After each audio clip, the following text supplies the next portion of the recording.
네, 정치권 동향을 대기자의 시선으로 짚어보는 목요 정치클럽 기자 대기자 시간입니다. 오늘도 성한영 한겨레 신문 선임 기자 그리고 최병묵 전 TV조선 해설위원 두 분과 함께하겠습니다. 어서 오십시오. 네, 반갑습니다. 안녕하세요. 네, 오늘은 성한영 기자께서 발제해 오셨죠? 예, 요즘 여야 각각 굉장히 중요한 이슈들이 있죠. 일단 민주당 이재명 대표에 대한 검찰 수사 얘기를 좀 해야 될 것 같고요. 그리고 점점 뜨거워지는 국민의힘 전당대회 얘기를 해봐야 될 것 같습니다. 네. 이재명 대표 오늘 그 신년 기자회견을 가졌는데 윤석열 대통령과 이제 회담을 다시 한번 제안을 했습니다. 지금도 그 회담 제안을 했던 게 유효하다 이렇게 이제 언급을 했습니다. 이에 대해서 이제 국민의힘 정진석 비대위원장이 범죄 피의자와 면담할 때가 아니다 이렇게 이제 일축을 했는데요. 영수회담이 열릴 가능성이 그렇다면 이제 현재로서는 전혀 없는 것인지 또 기소를 앞두고 있는 이재명 대표는 그 어떤 생각에서 이렇게 다시 한번 제안을 한 것인지 먼저 두 분의 생각을 들어볼까요? 사실 이재명 대표가 가지고 있는 지위가 저는 두 가지라고 봅니다. 네. 하나는 이제 이른바 범죄 혐의 피의자로서의 지위가 있는가 하면 제1야당 대표로서의 지위도 있는 거죠. 그럼 이 두 가지는 이재명 대표라는 자연인으로서는 공통되지만 사실은 이걸 분리해서 생각해야 된다고 봅니다. 저는 정치적으로는. 네. 그러면 윤석열 대통령이 사실 제1야당 대표와의 회담은 해야 되는 거죠. 그렇지만 범죄 피의자와의 회담은 피해야 되는 건데 지금 현재 윤 대통령의 생각은 정진석 비대위원장의 그 지금 발언을 유추해서 보자면 아마 범죄 피의자와는 회담을 안 하겠다 이런 입장인 것으로 보여요. 근데 글쎄요 그 두 가지를 좀 분리할 수 없을까? 왜냐하면 동일 인물이긴 하지만 개념상으로 저는 충분히 분리할 수 있다고 봅니다. 언제까지 그러면 제1야당 대표를 대통령이 안 만날 것이냐 하는 데 보면 답이 없거든요. 네. 그런 차원에서 본다면 저는 만나야 된다고 보고요. 만나서 제1야당 대표 이재명과 논의하는 모습을 저는 국민들한테 보여줘야 된다 이런 생각이고 그럼 이재명 대표는 왜 자꾸 그 윤 대통령의 생각을 뻔히 알 텐데 이렇게 하느냐 그거는 아마도 이제 만나서 그런 모습을 보여주면 본인은 지금 사법 리스크를 방어해야 될 그 여러 가지 이유가 있잖아요. 네. 그런 데에서 좀 여론전을 하는데 도움이 되기 때문이라고 판단하고 있을 것이다 이렇게 생각합니다. 그렇습니다. 피의자 신분이긴 하지만 제1야당 대표와는 만나는 게 좋겠다. 그러니까 그런 두 가지 지위가 있기 때문에 알겠습니다. 그냥 제1야당 대표를 만나라는 거죠. 알겠습니다. 네. 뭐 야당 대표가 대통령한테 대화하자 뭐 이렇게 얘기하는 건 뭐 당이론 차원에선 뭐 당연히 할 수 있는 얘기인데요. 네. 글쎄 좀 개인적으로는 좀 이렇게 보기에 따라서는 약간 구차해 보여요. 그래서 좀 없어 보인다고 할까요? 이제 좀 고만했으면 싶은데 오늘 신년 기자회견에서 또 얘기를 했더라고요. 이게 틀림없이 거절당할 텐데 이렇게 끊임없이 대화 제의를 하는 게 정치적으로 얼마나 실익이 있을지 잘 모르겠습니다. 어쨌든 그건 이제 제 그 평가 그런 거고요. 그럼에도 제안을 한 건 그 이유가 어디에 있을까요? 명분 쌓기죠. 뭐 내 야당 대표다 이제 이 얘기를 끊임없이 하고 싶은 것 같습니다. 네네. 아무튼 그럼에도 불구하고 이재명 대표 중에 맞는 말이 있어요. 어떻게 8개월 동안 야당 대표하고 대화를 안 한 대통령이 이게 뭐 처음 보는 것 같다. 맞는 얘기입니다. 윤석열 대통령한테 굉장히 좀 아픈 지점이죠. 연초에 미국 바이든 대통령 얘기가 외신에 좀 난 게 있습니다. 조금 간단히 소개를 해드릴게요. 네. 2023년 첫 번째 일정을 그 켄터키 주를 방문했는데요. 여기가 미치 매코널이라는 공화당 상원 원내대표 지역구입니다. 근데 이분 덕분에 굉장히 그 중요한 법안, 중산층 재건을 위한 인프라 법안을 통과시키는데 도움을 받았어요. 네. 그 새해 첫 행사를 일부러 내가 여기를 왔다 해서 그 상원 의원하고 같이 행사를 치렀고요. 그 상원 의원도 굉장히 그 감사의 뜻을 표하고 굉장히 좀 보기 좋더라고요. 이 국내 어느 신문이 굉장히 그 이면에다 굉장히 기사를 크게 썼는데 아마 이게 윤석열 대통령이 좀 보시라고 아마 네. 일부러 크게 쓴 거 아닌가 이런 생각이 듭니다. 아무튼 윤석열 대통령한테 두 가지 방법이 있어요. 하나는 그냥 그럼에도 불구하고 만나는 겁니다. 이재명 대표를. 그러면서 검찰에 얘기하면 돼요. 내가 야당 대표로 만나는 거니까 이 범죄 수사하는 거하고는 별개다. 그러니까 그건 당신들이 알아서 해라. 이렇게 명확하게 지침을 주면 됩니다. 네네. 두 번째 방법은 정 만나기 싫으면 원내대표를 만나면 됩니다. 야당 원내대표 만날 수는 없죠. 여야 원내대표를 같이 만나면 돼요. 과거에 문재인 대통령이 여야정 정책 국정상설협의체라는 기구를 만들어서 굉장히 성과를 낸 적이 있습니다.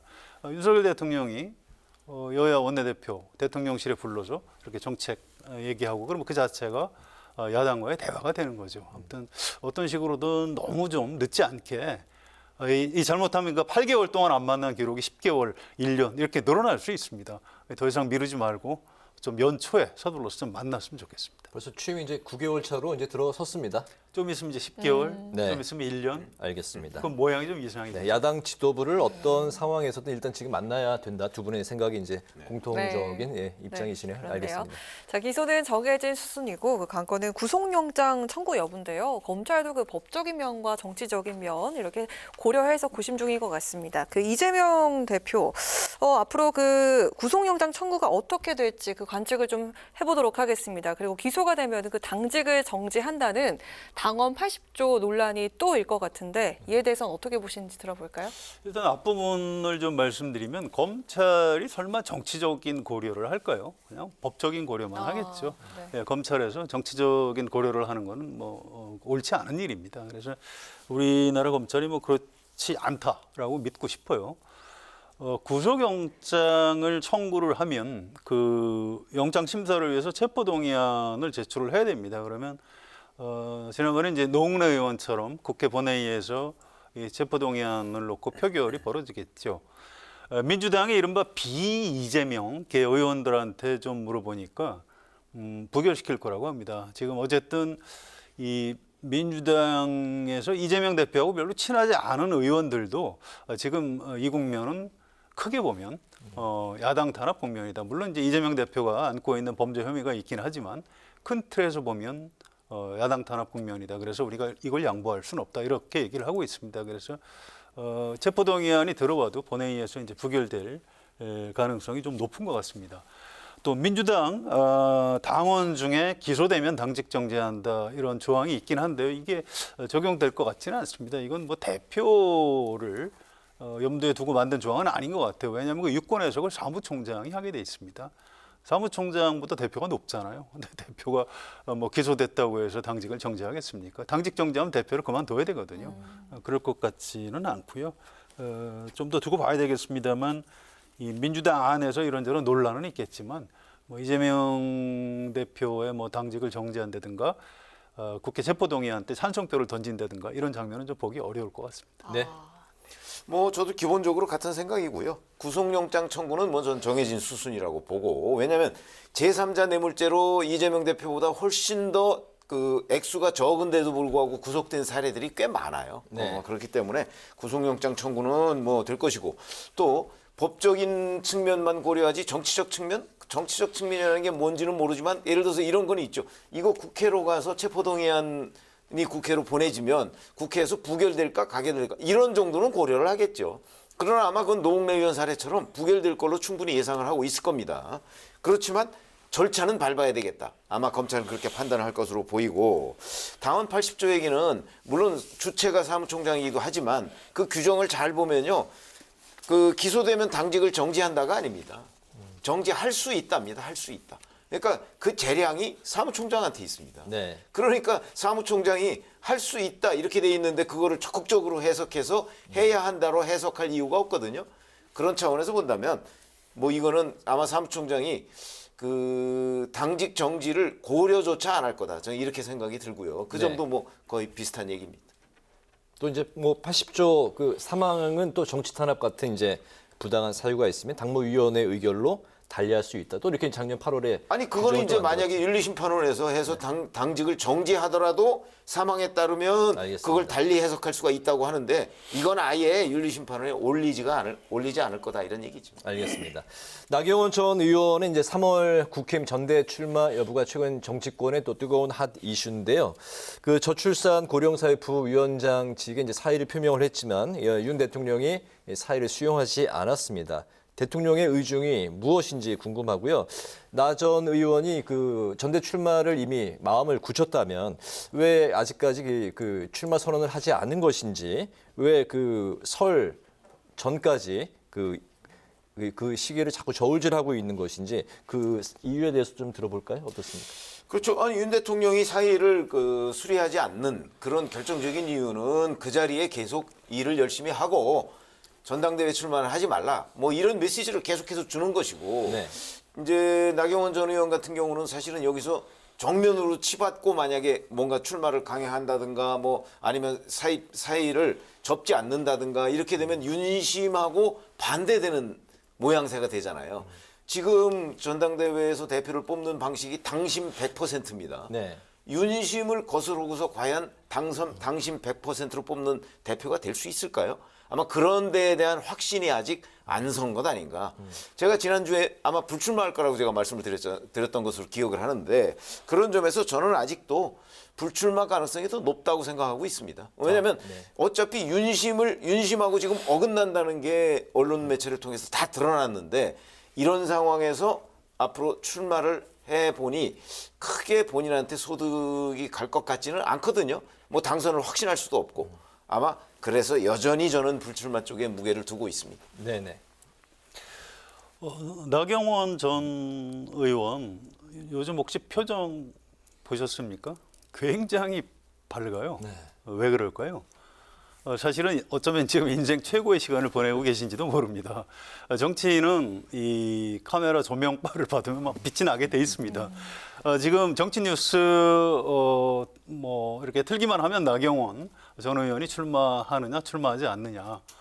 이게 이제 뉴스 굉장히 중요한 뉴스로 계속 나오고 있죠. 아마 굉장히 개인적으로 좀 행복한 시간을 보내고 계신 것 같고요. 대통령과 갈등 상황에서도 어쨌든 별의 순간이라고 그거하고 보시는 건가요? 관계없이 지금 현재가 이제 별의 순간인 거죠. 알겠습니다. 출마 여부보다 아마 더 중요할 겁니다. 그 문제가. 어쨌든 본인은 출마하고 싶을 겁니다. 그런데 지금 윤석열 대통령이나 이른바 윤핵관들하고 정면으로 한판 승부를 할 수 있을 각오를 해야 돼요. 나경원 전 의원이 그런 강단이 있을까요? 전 그런 것 같지는 않습니다. 지금 이 저출산 고령 사회위원회인가요? 그 네. 부위원장. 네. 이게 사의 표명을 했지만 사표를 내지는 않았다. 이렇게 얘기를 하고 있고요. 또 기후대사는 사의 표명도 아직 안 했다고 합니다. 이런 걸 보면 윤석열 대통령한테 뭔가 좀 메시지를 보내고 있는 것 같아요. 좀 퇴로를 뭐 내가 출마 안 할 수는 있는데 좀 퇴로를 만들어줬으면 좋겠다 이런 요청을 하는 것 같고요. 그런데 역지사지해 보십시오. 윤석열 대통령 입장에서 나와라, 나오지 말라, 뭐 안 나오면 내가 다른 뭐 장관을 지켜주겠다 이런 얘기 할 수 없는 거죠. 그래서 약간 좀 무리한 이 퇴로를 열어달라는 것 자체가 약간 무리한 메시지일 수가 있습니다. 그래서 국민의힘 안에 좀 오래된 당원들이 이 나경원 전 의원한테 좀 이제 그만했으면 좋겠다. 좀 알아서 좀 물러설 때가 되지 않았느냐 이런 압력들을 좀 넣고 있는 것 같습니다. 어쨌든 며칠이나 더 지금처럼 좀 어정쩡한 태도를 보일지는 알 수 없는데 저도 우리 최 의원 예상하신 것처럼 불출마 쪽인가요? 출마하기가 쉽지는 않을 것이다 이렇게 전망을 합니다. 네, 네네. 두 분은 이렇게 전망을 하셨지만 저희가 가정에서 상황을 좀 전망해 보도록 하겠습니다. 만약에 나경원 전 의원이 출마 의사를 밝힌다면 결선 투표로 갈 가능성이 높다는 게 중론인 상황인데요. 김기현, 안철수 의원 중에 결선엔 티켓을 누가 쥘지 한번 예측을 해보도록 하겠습니다. 그리고 유승민 전 의원 지지층이 좀 어디로 쏠릴지도 함께 예측을 해볼까요? 좀 무리하게 예측을 그럴까요? 한번 해볼게요. 네, 다음에 네. 틀려도 네. 저 비난하지 않으시기로 하고 네. 저는 김기현 의원이 대표가 될 걸로 봅니다. 아. 그렇게 예측을 합니다. 이게 국민의힘 지지자들이 그래도 지금 임기 초기인데 윤석열 대통령을 좀 도와줘야 된다. 이런 얘기를 하는 사람들이 점점 많아지고 있어요. 인지도가 떨어져서 네. 여론조사를 하면 숫자는 지금 낮게 나오는데 이상하게 조사를 하면 할수록 조금씩 계속 올라가고 있습니다. 그래서 결국은 역전에 성공하지 않을까 이런 예상을 하고요. 또 이 국민의힘의 과거의 유전자에 보면 옛날에 이제 뭐 군사 쿠데타를 해서 정권을 잡았던 뭐 박정희 또 전두환 이런 분들의 뭐 공화당, 민정당 이쪽에서 온 유전자도 있지만 또 민주당 구파 김영삼 전 대통령이 민주당 구파 쪽 출신인데요. 그쪽은 정치 문화 자체가 이 의리를 굉장히 중시한다고 합니다. 그래서 김기현 의원이 썩 그렇게 뭐 마땅치는 않지만 그래도 윤석열 대통령 지금 임기 초고 또 지지율이 굉장히 폭락했다가 지금 올라가고 있는데 좀 도와줘야 되는 것 아니냐 이런 얘기들을 점점 하는 사람들이 늘어나고 있다고 합니다. 그래서 시간이 갈수록 김기현 의원한테 좀 유리해지는 상황이 아닌가. 이게 국민의힘 내부자의 시선으로는 그렇게 볼 수 있는데요. 또 외부의 시선으로 보면은 민심 1등하는 유승민 주저앉히고 물론 이제 경선 규칙을 바꿨으니까 출마를 할 수는 있겠습니다만 경선 규칙을 그렇게 바꾼 거는 이제 유승민 전 의원 때문에 바꾼 거죠. 또 지금 당심 1등하는 나경원 의원 대통령실이나 윤핵관들이 막 뭐라고 얘기해서 못 나오게 만들고 아니 그럴 거면 차라리 윤석열 대통령이 그냥 대표를 지정하는 게 낫지 않냐 이런 식으로 밖에서 또 비판적으로 보는 여론이 있어요.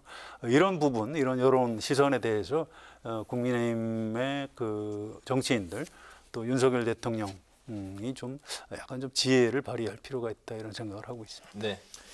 뭐 지금 잘 아시다시피 그러니까 결론은 뭐 저도 동의를 하고요. 김기현 의원이요? 결국은 김기현 의원으로 갈 것이다. 그게 왜 그러냐면 김기현 의원의 인지도나 아니면 정치력이나 이런 데에 대해서 의문부를 찍는 국민의힘 당원들이 굉장히 많죠. 왜냐면 그게 여론조사로 지금 반영이 되고 있는 거고요. 그리고 나경원 전 의원이야 뭐 그 사선 의원 출신에다가 수도권에다가 뭐 이런저런 강점이 있습니다. 그러니까 그게 인지도도 높고 그러다 네. 보니까 지금 이제 여론조사 저렇게 우위로 나오는 거 아닙니까? 지금은 차이가 많지만 점점 더 좁혀지고 만약에 나경원 전 의원이 출마를 한다고 하더라도 그래서 아마 이 둘이 결선에 올라갈 가능성이 대단히 높은데 그럴 경우라도 이제 국민의힘 당원들은 어차피 내년 총선이 제일 중요하니까 네. 내년 총선은 뭐 김기현 대표 브랜드로 치를 건 아니지 않느냐. 국민의힘 대표 브랜드로 치르지 않고 윤석열 대통령 브랜드로 치러야 되기 때문에 윤 대통령한테 힘을 몰아줘야 된다. 그러려면 윤 대통령이 지금 사실상 뭐 지목을 한 김기현 의원을 밀어줘야 되지 않겠느냐. 아마 그런 판단을 할 가능성이 높다고 봅니다. 네. 네, 알겠습니다. 두 분 의견이 거의 일치하기 때문에 앞으로 어떤 결과가 펼쳐질지 기대를 해보도록 하겠습니다. 또 12구 참사를 수사 중인 경찰 특수본이 이상민 장관과 윤희근 청장 그리고 오세훈 시장 그 윗선에 대해서 모두 무혐의 처분으로 가닥을 잡았습니다. 조사 한 번 없이 면죄부를 줬다 이렇게 비판이 거세게 일고 있는데요. 법적 책임은 없다 이렇게 종결이 되는 걸까요? 아니 저는 처음부터 이 사람들에 대한 법적 책임을 묻기는 어렵다고 생각을 합니다. 그게 왜 그러냐면 이건 그야말로 법률적 책임을 따지는 거잖아요. 법률적 책임을 따지면 본인한테 보고를 했는데 보고를 가지고 뭐 묵살을 했다든가 뭐 이런 게 있어야 될 거 아닙니까? 뭐 직무유기나 직권남용이나 뭐가 있어야 되는데 이건 아예 보고 자체를 늦게 받았어요. 늦게 받아서 그때 조치를 뭐 취한다고 했어도 어차피 상황이 크게 변화될 건 없어요. 그렇기 때문에 법률적 책임은 처음부터 없었던 거고 저는 이제 개인적 판단입니다만 네.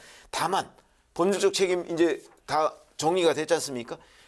저 사람들한테 물을 수 있는 거는 정치적 책임이죠.